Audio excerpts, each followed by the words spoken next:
Hello and welcome to Office Hours. I'm your host, Stuart Newsom, and I'm really glad you've joined us today for a session that really hits at the heart of every revenue cycle leader's worst nightmare. And I'm talking about timely filing. So today's episode is called Protecting Revenue with Safety Nets for Timely Filing. Seems appropriate, right? Well, I'm thrilled to welcome Tad Miller, who's the AR manager at NI2, which is an Infinix company. Tad brings a lot of experience from the front lines of AR management. And he's here to share real world solutions that has helped his teams navigate one of the most challenging transitions in RCM teams can face. We all know we've gone through these EHR conversions, and this one was an example I think he's going to use is an Epic Go Live, and how that affected timely filing within that realm, within that time period. So Tad, it's really great to have you with us today. How you doing? Good. Glad to be here. Awesome, awesome. Yeah, we're really looking forward to just tapping into your experience and just unlocking, what happens with timely filing. Everyone's very familiar with it, but there are some things that just kind of get loose or lost, or some blind spots, so to speak. So during today's episode, we'll explore how Tad and his team identified those blind spots in claim workflows. I know that you refer to them as hidey holes in work queues, so to speak. And how can we implement safety nets to prevent millions of dollars, and I'm talking millions of dollars in revenue from slipping away due to missed timely filing? It's a big problem that people don't realize out there. So we'll talk about the reports that he's built, how to proactively flag deadlines across multiple payers and make leadership look like, what does that leadership look like during the go live chaos? Because we all know it's very chaotic.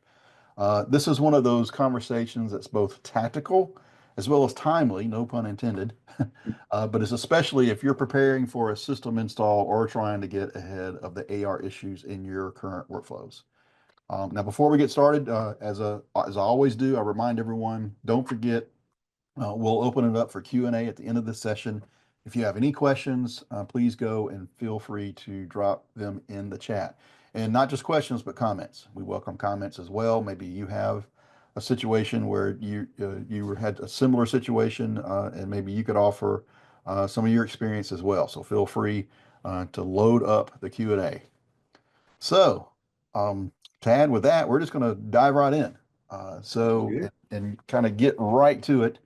Um, and as we were prepping for this, you've said before that your motivation for all this was driven by some past mistakes. I know the biggest, you know, um, teacher in life is always mistakes, right? Or pain points. So I'm sure this was a good motivator. So what was your first sign, that timely filing in particular was at risk when you were integrating and doing this transition for a recent client? Yeah, it really didn't stem from the recent client. It was more my timing of joining Infinix. So when I joined Infinix, the client was about 100 days into their Epic install, and typically your timely filing deadlines for most payers start around 120 days, 180 days. There's a few clients that could be 90. But just the timing of it, and like you said, recent experience, I wanted to get some measures put in place to avoid. We were approaching those timely filing deadlines, so I really wanted to put some measures in place to avoid, timely filing and timely appeals. So, and you had discussed. I learned some lessons. I come from a large academic medical center in the Midwest, and we had also installed the Epic billing system.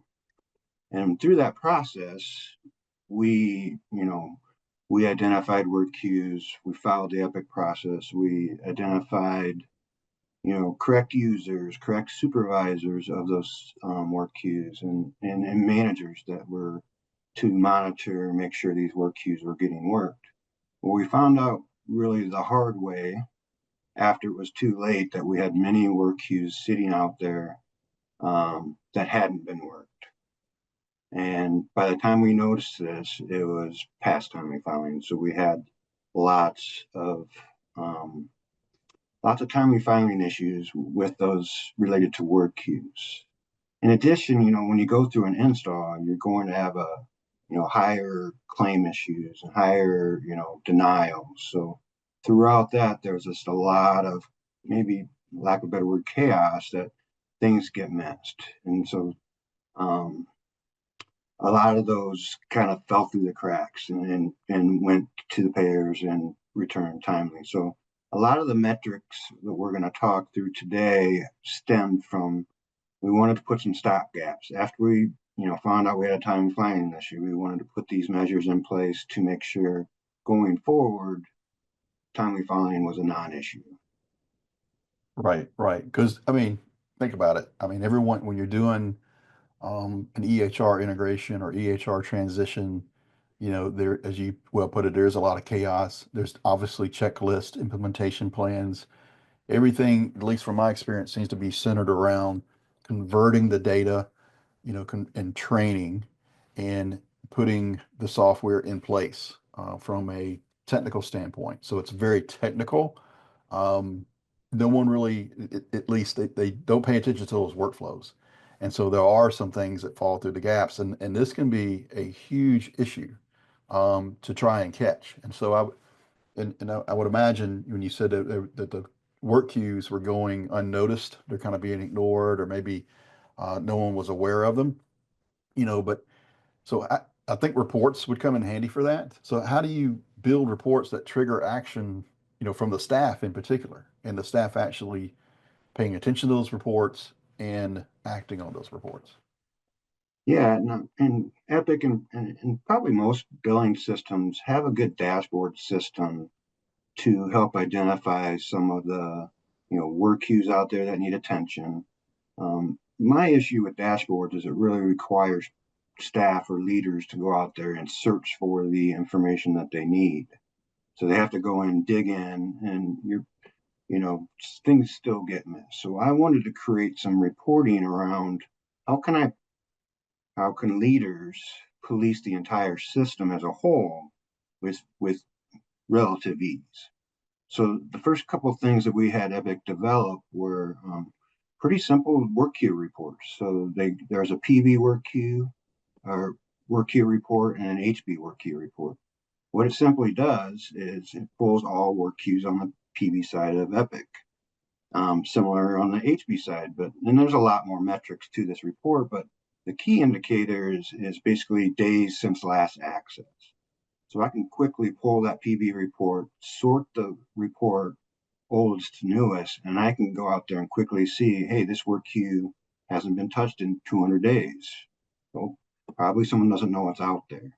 Or Mhm. in similar fashion, something's hasn't been worked in 21 days. Well, obviously it has been being worked. So what happened that in recent, couple weeks that it's not being worked now, and leadership can look at these reports and quickly get you know a feel of what's out there. And these reports, I know we're talking timely filing for this meeting, but these reports also help you with what we talked about, the hidey holes out there. So pockets of AR that are sitting there that we think are being worked, but they're actually not, and it affects all your AR metrics and so these reports help in that aspect as well. And Right, then right. on the timely filing side of things, we created, you know, 4 reports basically. And again, Epic System has the ability to implement all of your timely filing guidelines by payer. And also, you can implement all your timely appeal guidelines by payer. So these reports, there's 2 reports on the HB side and 2 reports on the PB side. It just basically says, look at those metrics. Any claim out there that's 21 days to that metric, pull to this report. Similar on the appeal side. So if you've already filed a claim, you got a denial, anything that hasn't been worked or reworked or resent to the payer that's within those 21 days, pull that to this report.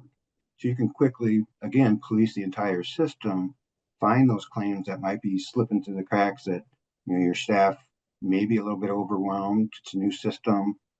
You don't want those to slip through the cracks and be too late. So it gives you an overview of everything in the system that's approaching timely filing, so you can get people on that and get those things resolved and resubmitted prior.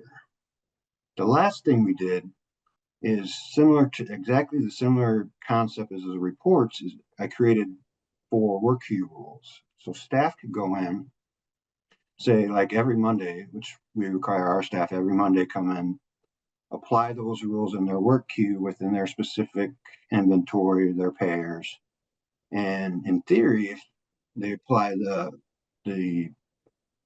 the appeal and the timely filing work queues every Monday, it pulls all those claims that are in danger of hitting timely. They work them all, and then they can switch over and do their normal workflow, their normal sorts. But they do that every Monday. Monday, in theory, you shouldn't have any timely filing or timely appeals because they're all getting worked within that 21-day window.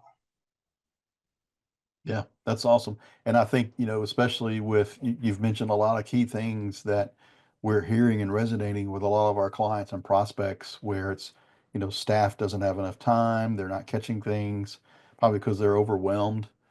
There's also little pockets of AR here or there that they just can't get to. And I know you're very aware that we have, really spoken about, even on office hours and in our podcast, Revenue Cycle Optimized, the concept of AI agents. Well, it's not a concept, it's a reality. And we're actually deploying, the AI agents to have, be very useful in this capacity, especially for AR denials management platform that we have, where we can actually take that information. And I'm just thinking, as an idea that during this transition, it's originally was designed to help everyone in AR denials management, work their claims and predict what is the recovery for that. And based on that prediction of revenue, that predictive score, that they can then work those, and timely filing is a factor. However, they can work them and prioritize them based on the recoverability of that rather than, the traditional methods of, let's go after the bigger dollars.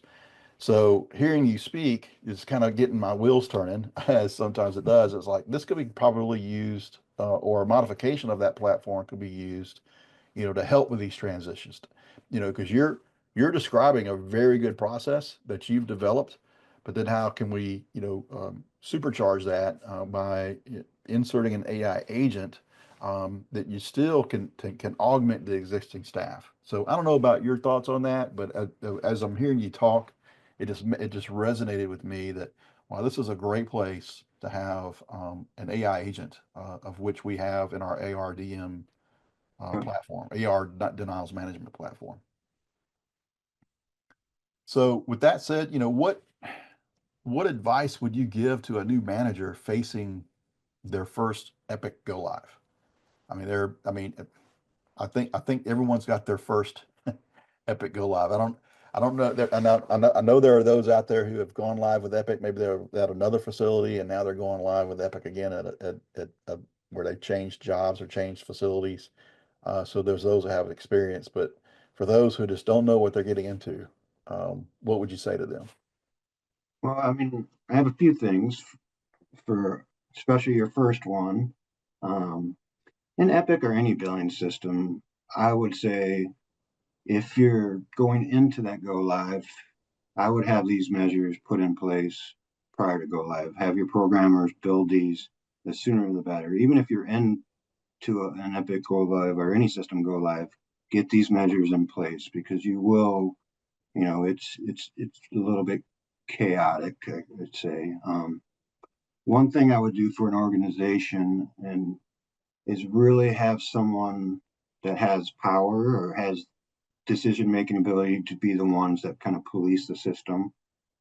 For example, if you run these work queues reports and there's a pocket of 5 or 6 work queues that are not being worked, they can easily fire off emails. They have the power to fire it off to a manager or to a supervisor. Hey, get this worked. Or if it's not the proper owner, let's talk through it. But they have the decision, the power to implement that stuff. Same thing on if you pull an AR report and timely filing, there's 20 claims that are approaching timely filing on Blue Cross. They had the ability and power to fire those emails off and get that stuff worked. One thing that when I came to Infinix and noticed that Regional West, the facility that we're working for, and Infinix had a very strong partnership already developed, and they had reoccurring meetings. So a big thing is get these reoccurring meetings to talk through the issues on the books. It's sooner rather than later. We talk through several different meetings on a weekly basis, talk through the issues, the follow-ups, where we're at, are there takeaways that someone needs to go check with someone, just really try to push these issues through and get them resolved as quick as possible. Because you're going to have a lot of tickets flying around. And on that same topic, I would recommend a centralized kind of approach to tracking issues. You can have multiple managers filing tickets, but make sure you track them on a centralized document, and maybe even have a person that kind of monitors that process. Because you just don't want tickets out there and they're not, organized. You'll lose track of the issues.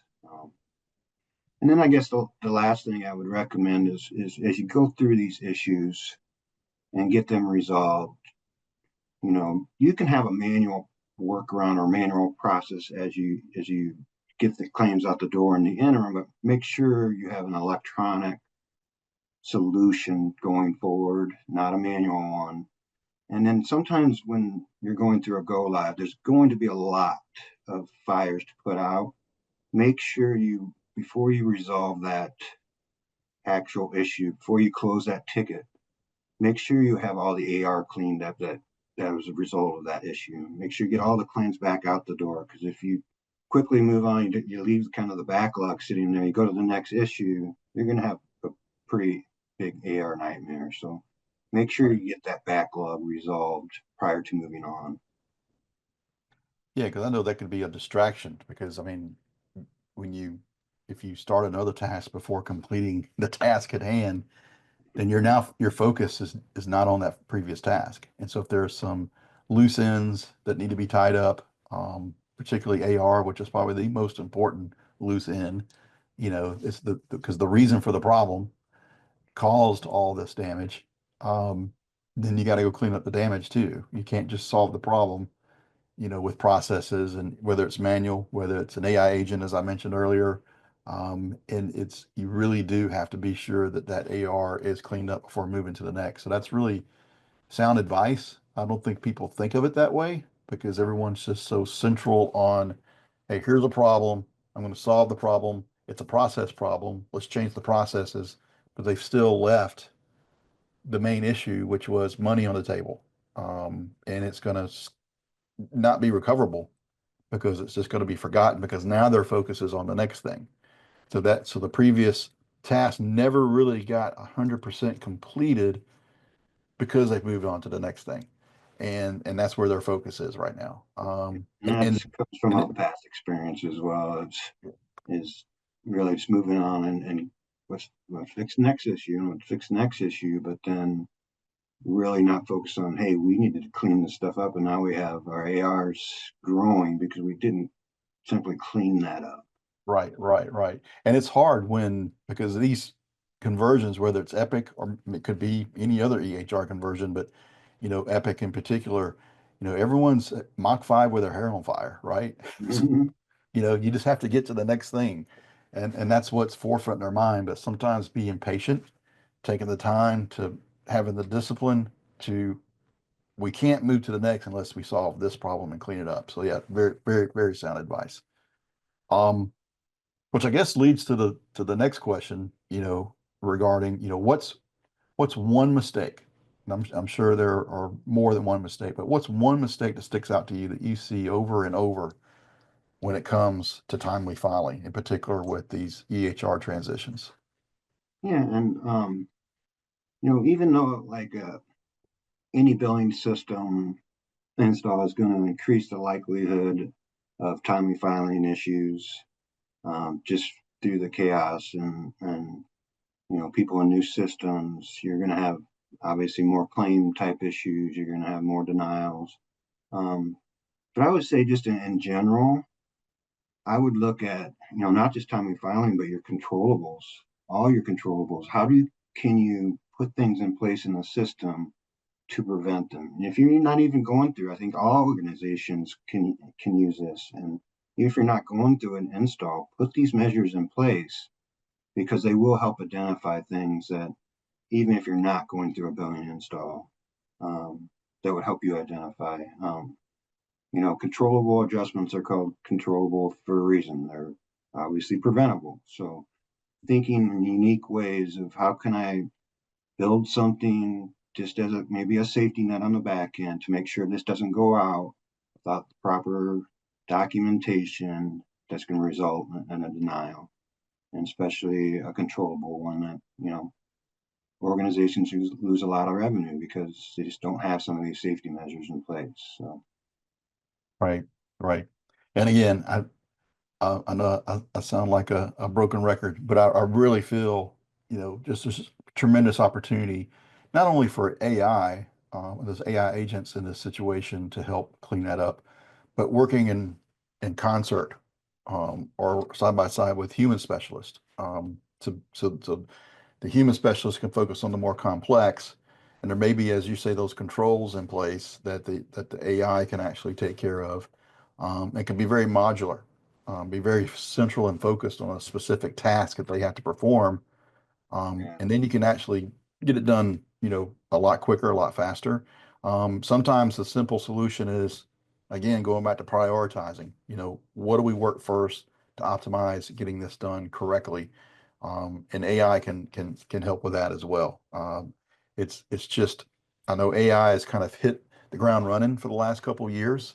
Now with AI agents, it's really improving at a very rapid pace, that even the payers are utilizing this. And so it's just very important, to be in step with the times. And everything you're describing is just great and sound advice, and it's based on experience. And it takes a lot of lift from the human element. And it's still going to take a lot of lift from the human element. But if you could introduce AI agents into this model, then it's gonna have reap tremendous rewards, where not only in getting it done quicker and faster, so you can move on to the next task, but just in cleaning up and identify and in ongoing identifying certain things, whether it's your analytics, and you can load those analytics as I think you stated earlier. Sometimes there's missing gaps in those blind spots, those hidey holes where their analytics are. This is something that can be captured with AI as well. Don't know if you have any thoughts on that. No, On I mean, it all sounds, I think there's tremendous opportunity to implement a lot of that stuff too. You're right, right. Yeah, absolutely. So with that, I'm going to turn it over to some Q&A with the audience. So if you do have a question, please, come into the chat, come into the Q&A, drop your questions, drop your comments. Tad and I will answer them to the best of our ability. I do have one from the audience, Tad. Says hi, so I'm going to say hi back. This is an anonymous attendee. Um, what check and balance systems would you recommend when doing a conversion to make sure that there would be no timely filing issues? Thank you. So what? So, I mean, Yeah, go ahead. yeah, I mean, I think we kind of answered that question is really having a system in place to police the entire system Mhm. with ease. You know, those are the kind of the metrics. You can go out and dig into dashboards and things of that nature, but if you can have a total of 6 reports, um, that someone obviously with authority, but I would recommend as many people have eyes on these reports as in the leadership roles, Mhm. supervisors, managers, have eyes on this and kind of can watch their own staff or the better checks and balances you have in place, but really at least have someone that can and really that's assigned to do this on a timely basis and just really look through that. And like I say, when we created those work queue rules, that was kind of the make sure you do this every single week, you know, and then you kind of avoid those. You're within that 3 week window. You do it every week. You shouldn't have any timely filing or timely appeals because they are worked every single week. All right. If you have that consistency where you're working it as they're occurring, then yeah, nothing piles up. Yeah. So that's very awesome. So I have one more question here, and this question is from the audience as well. So this question, it looks like it resonated with staff paying attention to cues. When you were talking about cues not being noticed and the work not being noticed being done there. And so they're saying we've had trouble getting our staff to consistently work flat cues. What strategies help your team stay engaged and consistent? Yeah, I mean, again, those two simple work queue reports, and I had mentioned earlier, there's more um, data that comes with those reports. But what those reports also bring is it'll identify the work queue owner, the work queue supervisor, and the work queue manager. So if you're monitoring those work queue reports, you can easily see. And if your managers are pulling in, hey, my supervisor, and here's the owner, and it has not been worked in 2 weeks, you can really drive that, and the manager can work with their supervisor, obviously, and figure out what's going on with this work queue. Why isn't it being worked? Why is staff not engaged? And then they were engaged at one point, but now it hasn't been touched in 2 weeks. What's going on? So really just using those work queue reports and pulling them, and identifies exactly who's responsible. You could come to a point too where we thought this report or this was the right owner, but really it's not. So then you can work through as a leadership team to really assign the correct owner to that to make sure it gets worked. But and then again, I mentioned several times, really having that person that has the authority to police the system be that person, at a director level or someone that can um, really just easily send out the notifications that this needs to be worked directly to those managers and supervisors. Certainly, certainly. Yeah, you're just building accountability, and then making sure everyone is responsible, for the work that they should be doing. So awesome. Well, that's all that we have for questions. I don't see any other questions coming in. So Tad, thank you again for joining us today. Awesome job. Very insightful recommendations and advice. Again, it's based on experience. So you're just telling us what has worked for you in the past. And we really appreciate your insights today. And we also appreciate everyone for joining on this episode. So please join us next week as we have another episode of Office Hours. So again, thank you, everyone.